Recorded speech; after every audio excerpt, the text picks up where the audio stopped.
NEET छात्रा संवेदना की मौत मामले में जांच के लिए सीबीआई तीसरी बार जहानाबाद पहुंची। मखदुमपुर थाना क्षेत्र में संवेदना के मामा के गांव जाकर मामा और नानी से लगभग 3 घंटे तक पूछताछ की। सूत्र बताते हैं कि मुख्य रूप से इलाज के दौरान क्या हुआ, हॉस्टल की संचालिका से उन लोगों की क्या बातचीत हुई, इसकी जानकारी। बाढ़ में बच्चा चोरी के आरोप में एक शख्स की जमकर पिटाई कर दी गई। लोगों ने बच्चा चोर का आरोप लगाकर आरोपी की जमकर पिटाई कर कमरे में बंद कर दिया। बाढ़ थाने की पुलिस किसी तरह आरोपी को कमरे से बाहर निकालकर थाने ले आई। पुलिस जब आरोपी को ले जा रही थी, इसी दौरान जमकर बवाल काटा गया। चाईबासा में डायन बिसाही के आरोप में हत्या मामले में झारखंड हाईकोर्ट ने स्वतः संज्ञान लिया। मां बेटे की जलाकर निर्मम तरीके से हत्या कर दी गई थी, बल्कि पति गंभीर रूप से जख्मी हो गया था, जिसके बाद हाईकोर्ट ने संज्ञान लिया और पीड़ित परिवार को सहायता देने का आदेश दिया। वहीं डीसी और एसपी ने गांव पहुंचकर जानकारी ली। किशनगंज में निगरानी विभाग ने बड़ी कार्रवाई करते हुए एकीकृत बाल विकास सेवा के प्रभारी अनीता कुमारी को 50,000 रुपए घूस लेते गिरफ्तार किया। यह कार्रवाई डुमरिया स्वास्थ्य मार्ग स्थित उनके आवास पर की गई। शिकायतकर्ता नागेंद्र कुमार से मामला रफा दफा करने के लिए 10 लाख रुपए की मांग की गई थी। पटना में सघन वाहन जांच अभियान के दौरान पुलिस को बड़ी सफलता मिली। पुलिस ने एक वाहन से 18,05,000 रुपए नगद बरामद किए। जेपी सेतु पर वाहन चेकिंग करते हुए पुलिस ने यह सफलता हासिल की है। पुलिस लगातार सघन वाहन चेकिंग अभियान चला रही है। होली से पहले शराब तस्करों और अपराधियों पर नकेल कसी जा रही है। जामताड़ा में साइबर अपराधियों के खिलाफ साइबर थाना पुलिस को बड़ी सफलता मिली। देश भर में साइबर ठगी करने वाले 2 अंतरराज्यीय गिरोह का खुलासा करते हुए 8 शातिर साइबर अपराधियों को गिरफ्तार किया गया। नारायणपुर में विक्रमडीही गांव के पास 5 अपराधी, जबकि कर्माटांड से 3 साइबर अपराधी गिरफ्तार किए गए। दानापुर में एक बार फिर शहर में नाले का खुला चैम्बर मौत का गड्ढा साबित हुआ। खुले चैम्बर में गिरने से 2.5 साल की बच्ची की मौत हो गई। घटना नौबतपुर के सरासत गांव की है। आंगनबाड़ी केंद्र में बच्ची पढ़ने गई थी, लेकिन वो रास्ते में ही खुले नाले में गिर गई, जिससे उसकी मौत हो गई। 5 दिन के भीतर दूसरी घटना से हड़कंप है। मधुबनी पुलिस ने ज्वेलरी दुकान में चोरी करने वाले चोर गिरोह का खुलासा किया। बेनीपट्टी थाना की पुलिस ने गिरोह के 3 सदस्यों को गिरफ्तार किया। साथ ही एक पिस्टल, 4 कारतूस समेत अन्य हथियार बरामद किए हैं। पुलिस ने गिरोह के 5 अन्य सदस्यों की भी पहचान की है, जिनकी गिरफ्तारी के लिए छापेमारी जारी है। दरभंगा के कमतौल थाना से नाबालिग लड़की के अपहरण मामले में पुलिस ने सख्त रुख अपना लिया। पुलिस ने फरार आरोपियों के खिलाफ कुर्की जब्ती की कार्रवाई शुरू कर दी। घटना 28 जनवरी की बताई जा रही है। परिवार का आरोप है कि मोहम्मद सितारे नदाफ, जो पहले से शादीशुदा और 2 बच्चों का पिता बताया जा रहा है, नाबालिग को बेला फुसलाकर अपने साथ ले गया। बगहा कोर्ट ने बीएनएस कानून के तहत ऐतिहासिक फैसला सुनाते हुए पति की हत्या की आरोपी पत्नी को आजीवन कारावास की सजा सुनाई। मामला 23 जून 2025 का है, जब नेहा उर्फ नूर ने अपने पति पर चाकू से हमला कर दिया था, जिसके बाद इलाज के दौरान पति की मौत हो गई। अदालत ने मामले को गंभीरता से देखते हुए स्पीडी ट्रायल के तहत 30 दिनों में 8 गवाहों की गवाही पूरी कराई और फैसला सुनाया। भागलपुर से सामने आई एक तस्वीर बिहार में शराबबंदी कानून पर सख्त सवाल खड़े कर रही है। शहर के पौष इलाके में दिन दहाड़े शराब के नशे में धुत एक शराबी सड़क पर झूमता नजर आया। हैरानी की बात यह है कि एक तरफ कमिश्नर का कार्यालय, दूसरी ओर नगर निगम और ठीक बगल में एसपी का बंगला है। सीवान में होली को लेकर उत्पाद विभाग अलर्ट मोड पर है। इसी बीच पुलिस ने गुप्त सूचना के आधार पर 50 लाख रुपए की शराब को जब्त कर लिया। पुलिस ने जीरादेई थाना क्षेत्र से एक ट्रक से चावल की बोरी में छिपाकर लाई जा रही शराब को जब्त किया। मोतिहारी के बिजधारी थाना इलाके में पुलिस ने एक मछली लदे पिकअप वाहन से भारी मात्रा में शराब की खेप को पकड़ लिया। मछली की आड़ में शराब की बड़ी खेप कार्टन में ले जाई जा रही थी। पुलिस ने बिजधारी थाना इलाके में छापेमारी कर भारी मात्रा में शराब को जब्त किया। तस्कर प्रदीप कुमार को गिरफ्तार कर लिया गया। गोपालगंज में गांजा तस्करी के मामले में जिला एवं सत्र न्यायाधीश प्रथम कैलाश जोशी ने 3 आरोपियों को 10-10 वर्ष की सश्रम कारावास की सजा सुनाई है। साथ ही प्रत्येक 1 लाख रुपए का जुर्माना लगाया। जुर्माना नहीं देने पर 1 साल की अतिरिक्त साधारण कारावास भुगतना होगा। मुंगेर पुलिस ने अवैध मादक पदार्थ के खिलाफ बड़ी कार्रवाई करते हुए गांजा तस्करी के आरोप में एक अभियुक्त को गिरफ्तार किया। पुलिस ने किराना दुकान की आड़ में चल रहे अवैध कारोबार का भंडाफोड़ किया। पुलिस ने 2 किलो गांजा बरामद किया है। शिकायत के बाद पुलिस ने छापेमारी की, जिसके बाद पुलिस की टीम ने रेड मारी। मोतिहारी के ढाका पकड़ी और केसरिया थाना पुलिस ने नशे के खिलाफ बड़ी कार्रवाई की, जहां पुलिस ने ब्राउन शुगर, स्मैक और ड्रग्स के टैबलेट के साथ तस्कर मोहम्मद तौफीक आलम और मोहम्मद असगर को गिरफ्तार किया। तलाशी में भारी मात्रा में ब्राउन शुगर, स्मैक और अन्य ड्रग्स बरामद किया गया। मुंगेर में होली से पहले पुलिस लगातार सख्ती बरत रही है। संग्रामपुर थाना क्षेत्र में वाहन चेकिंग के दौरान पुलिस ने गिट्टी लदे एक हाईवा को रोककर तलाशी ली। जांच के दौरान जब गिट्टी हटाई गई तो उसके नीचे एक अंग्रेजी शराब के कार्टन बरामद हुए हैं। 476 कार्टन में रखी करीब 4202 लीटर शराब जब्त कर ली गई। चालक अनोज यादव और खलासी पवन कुमार को गिरफ्तार कर लिया गया। रोहतास जिले से एक हैरान कर देने वाला मामला सामने आया। मठिया गांव से एक तिलक समारोह में शामिल हुए लोगों में से 5 की अलग अलग जगह संदिग्ध परिस्थिति में मौत हो गई। 14 फरवरी को विक्रमगंज के मठिया गांव में पूजन सिंह के बेटे का तिलक समारोह का आयोजन किया गया था। कार्यक्रम में 2 दिन बाद 16 फरवरी को पूजन सिंह के दूसरे बेटे लल्लू सिंह की मौत हो गई। पटना में कपड़ा कारोबारी आदित्य कुमार लापता बताए जा रहे हैं। परिजनों ने गुमशुदगी की रिपोर्ट दर्ज कराई है। परिजनों ने पुलिस से तलाशी की गुहार लगाई। खेतान मार्केट में लापता कारोबारी की दुकान है। पीर बहुत थाना क्षेत्र का मामला है। बेतिया के नरकटियागंज लौरिया मुख्य मार्ग पर स्कॉर्पियो और ई रिक्शा में जोरदार टक्कर हो गई, जिसमें 2 महिला और एक युवती समेत 4 लोग गंभीर रूप से जख्मी हो गए। ई रिक्शा में बैठी श्रेया कुमारी का पैर टूट गया। वो अपने परिजनों के साथ मैट्रिक का एग्जाम देने नरकटियागंज सेंटर जा रही थी। पूर्णिया के कृत्यानंद नगर थाना के बागमारा में मैट्रिक परीक्षार्थी दिव्यांशु को गोली मारने के आरोप में पुलिस ने 4 लोगों को गिरफ्तार किया। एसपी स्वीटी सहरावत ने कहा है कि दिव्यांशु और रौनक के बीच पहले से इंस्टाग्राम पर एक मैसेज को लेकर विवाद था। रौनक ने पहले भी दिव्यांशु को धमकी दी थी। घटना में इस्तेमाल पिस्तौल और बाइक बरामद कर ली गई। बेगूसराय में सड़क दुर्घटना में घायल व्यक्ति की इलाज के दौरान मौत हो गई। मौत की खबर लगते ही परिजनों में कोहराम मच गया। घटना तेघड़ा थाना क्षेत्र की है। मृतक की पहचान तेगड़ा थाना क्षेत्र के मुसहरी टोला के रहने वाले बालेश्वर राय के रूप में की गई। घर के बाहर तेज रफ्तार वाहन से उसको कुचल दिया।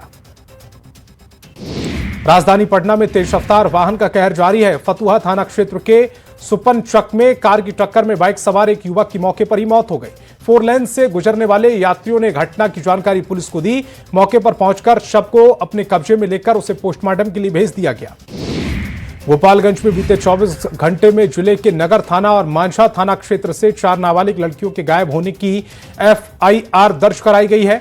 नगर थाना क्षेत्र के मुकेरी टोला से 15 वर्षीय किशोर के अपहरण का मामला सामने आया। परिजनों ने पूर्णिया निवासी मस्जिद के इमाम आजाद फैजान पर अपहरण का आरोप लगाया।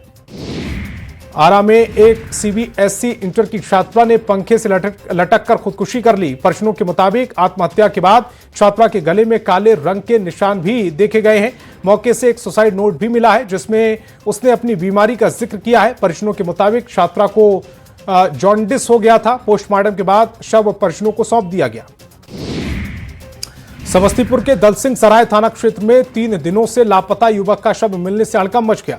घटना की सूचना के बाद पुलिस शव को कब्जे में लेकर पहचान करने में जुट गई। शव की पहचान उजियारपुर थाना क्षेत्र के अमरजीत पासवान के रूप में हुई है, जो 3 दिन से लापता थे। पूर्णिया के मरंगा थाना पुलिस और एक एनजीओ टीम ने हरदा बाजार के रेड लाइट एरिया में छापेमारी की, जिसमें देह व्यापार में शामिल कई लोगों को गिरफ्तार किया गया। एसपी स्वीटी सहरावत ने बताया कि 4 पुरुष और 6 महिलाएं पकड़ी गई हैं, जिसमें संचालक भी शामिल है। वहीं 3 महिलाओं को मुक्त कराया गया। बेगूसराय में आग का तांडव देखने को मिला। नगर थाना क्षेत्र के विष्णुपुर शर्मा टोली में भीषण आग लगने से एक छोटा सा आशियाना पूरी तरह से जलकर राख हो गया। घटना के बाद इलाके में अफरा तफरी का माहौल है। स्थानीय लोग लगातार कोशिश करते रहे। काफी देर बाद आग पर काबू पाया गया।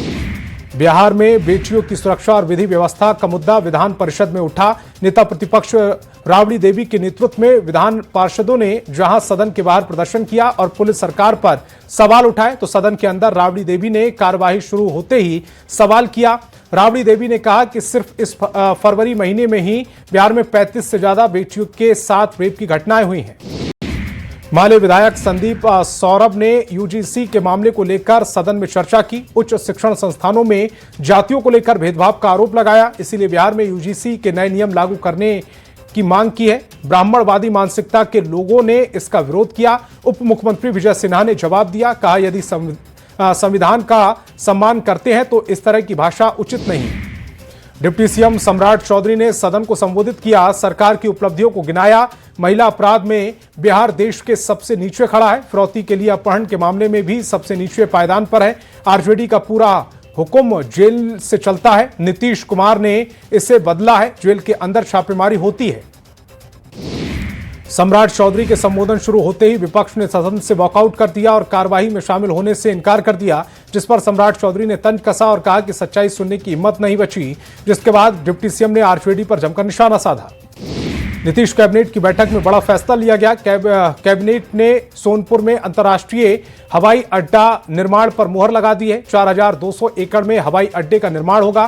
कैबिनेट बैठक में 35 एजेंडों पर मुहर लगाई गई। बैठक में सभी कैबिनेट मंत्री मौजूद रहे। सभी ने अपना अपना सुझाव दिया। राज्यसभा चुनाव की घोषणा के बाद अब महागठबंधन की निगाह एआईएमआईएम के विधायकों पर है। आरजेडी और महागठबंधन के सभी घटक दलों का यह दावा है कि एआईएमआईएम के जो विधायक हैं वह महागठबंधन के साथ आएंगे और वोट करेंगे, क्योंकि बिना एआईएमआईएम विधायकों के समर्थन के महागठबंधन के उम्मीदवार राज्यसभा चुनाव नहीं जीत सकते। झारखंड विधानसभा के बजट सत्र में राज्यपाल के अभिभाषण पर चर्चा पूरी हो गई। इस चर्चा का जवाब सीएम हेमंत सोरेन ने सदन में दिया।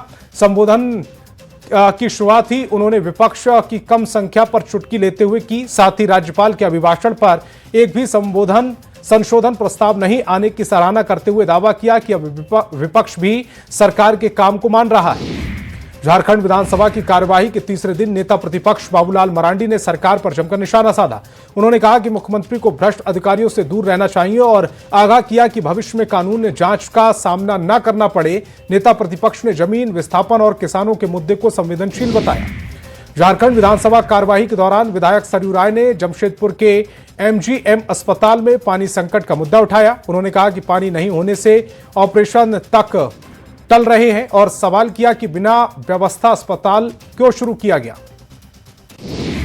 पूर्व मंत्री योगेंद्र प्रसाद और उनकी पत्नी निर्मला देवी के हिरासत मामले पर विधायक जयराम महतो ने कहा कि जब एक पूर्व मंत्री के साथ ऐसा हो सकता है तो आम लोगों का क्या होगा। उन्होंने कहा कि योगेंद्र प्रसाद विस्थापन के मुद्दे को लगातार उठाते रहे हैं, साथ ही क्या कुछ कहा है। निकाय चुनाव में प्रचार कल शाम तक बंद हो जाएगा। ऐसे में सभी प्रत्याशी अपने अपने पक्ष में वोटरों को रुझाने में जी जान में लगे हैं। निकाय चुनाव में इस बार महिलाओं ने बढ़ चढ़कर हिस्सा लिया। रांची के मोराबादी इलाके में वार्ड नंबर 3 में बड़ी संख्या में महिलाएं अपने समर्थक उम्मीदवारों को जिताने के लिए डोर टू डोर कैंपेन करती नजर आईं। नगर निकाय चुनाव को लेकर जनता के साथ साथ प्रत्याशियों में भी उत्साह देखा जा रहा है। प्रत्याशी अलग अलग अंदाज में प्रचार कर जनता को लुभाने की कोशिश में जुटे हैं।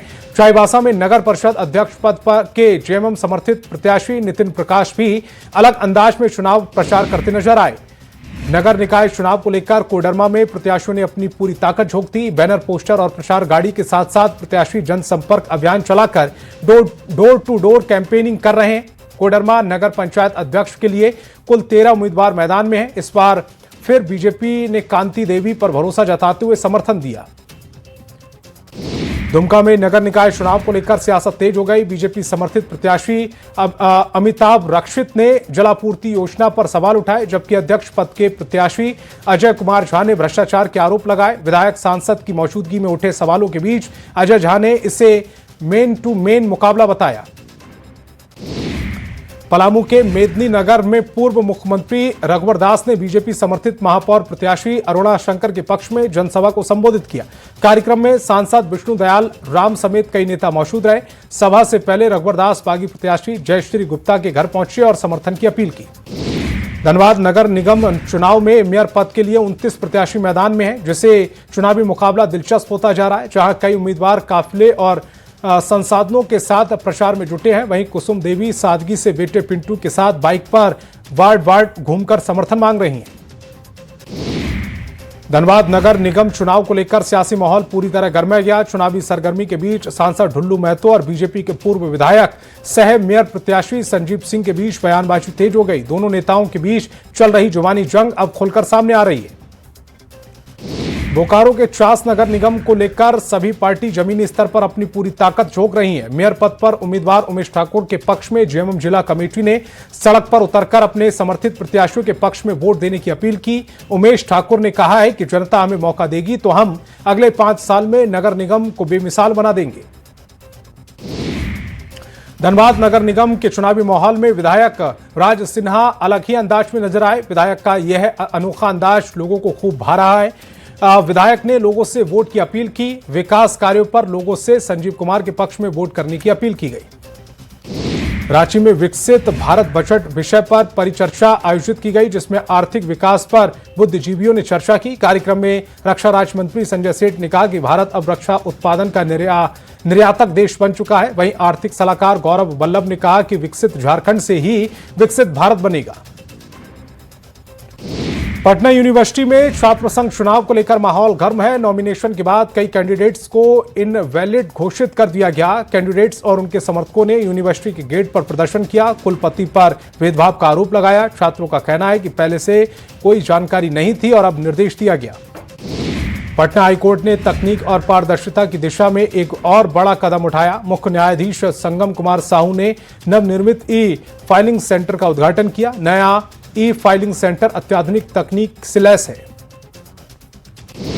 लैंगिक संवेदनशीलता अधिनियम 2013 और शी बॉक्स पोर्टल के संचालन को लेकर पटना में बड़ी वर्कशॉप का आयोजन किया गया। कार्यक्रम में जीविका के इंटरनल सदस्य और अधिकारी शामिल हुए। मौके पर ग्रामीण विकास विभाग के प्रधान सचिव और जीविका के एसीओ ने अधिकारी और कर्मियों को संबोधित करते हुए कहा कि अब डिजिटल एआई का दौर शुरू हो गया है। रांची में खुले में कचरा फेंकने पर एक्शन देखा जा रहा है। अब खुले में कचरा फेंकने वालों पर नगर निगम सीसीटीवी के माध्यम से नजर रख रहा है। साथ ही खुले में कचरा फेंकने वालों का ऑनलाइन चालान भी काटा जा रहा है। रांची नगर निगम क्षेत्र में 95 लोकेशन पर 700 से अधिक कमरे इंस्टॉल किए गए हैं, जिसके माध्यम से ये निगरानी रखी जा रही है। रामगढ़ जिला सब्जी खेती के लिए प्रसिद्ध है, लेकिन मुराम बाड़ी की महिला किसान बीना देवी ने प्रयोग के तौर पर गेंदा फूल की खेती शुरू कर दी है। जल्दी बिहार का 5वां एयरपोर्ट शुरू होने जा रहा है। मुजफ्फरपुर के पताही हवाई अड्डे से उड़ान का इंतजार अब खत्म होने वाला है। विधायकों ने पटना आईजीआईएमएस अस्पताल में इलाज का कोटा तय किए जाने की मांग की है। इसके जवाब में स्वास्थ्य मंत्री मंगल पांडे ने कहा, अस्पताल में बेड खाली रहेगा तो मरीज का इलाज होगा। जमुई में सालों पहले लाखों रुपए की लागत से बना विद्युत शवदाह गृह उपयोग के अभाव में खंडर में तब्दील हो गया। अब उसी जगह के पास लगभग 2 करोड़ रुपए की लागत से नया विद्युत शवदाह गृह निर्माणाधीन है। अररिया में मैट्रिक परीक्षा की अजब गजब तस्वीर सामने आई। शहर के परीक्षा केंद्र तक पहुंचने के लिए बच्चे चचरी पुल पार करते दिखे हैं। ये तस्वीर अररिया शहर के वार्ड नंबर 29 की है। राजस्थान के भिवाड़ी में पूर्वी चंपारण के 7 मजदूरों की केमिकल ब्लास्ट में दर्दनाक मौत हो गई। 5 मजदूर हरसिद्धि के रहने वाले थे। परिजन मजदूरों के शव का इंतजार कर रहे हैं। पटना के मगध महिला कॉलेज में होली मिलन महोत्सव का आयोजन बड़ी धूमधाम से और उमंग के साथ किया गया। इस मौके पर कॉलेज की छात्राओं ने एक दूसरे को रंग और गुलाल लगाकर होली की शुभकामनाएं दी। गया जी में इंडियन नेवी बहुपक्षीय कार्यक्रम IFR और मिलन 26 का आयोजन किया गया। सहरसा में कमिश्नर राजेश कुमार ने मॉडल अस्पताल का अचानक से निरीक्षण किया। बिना पूर्व सूचना पहुंचे कमिश्नर ने अस्पताल की व्यवस्थाओं का बारीकी से जायजा लिया। पवित्र रमजान के पहले जुमे के मौके पर पटना सिटी के विभिन्न मस्जिदों में हजारों लोगों ने जुमे की नमाज अदा की है।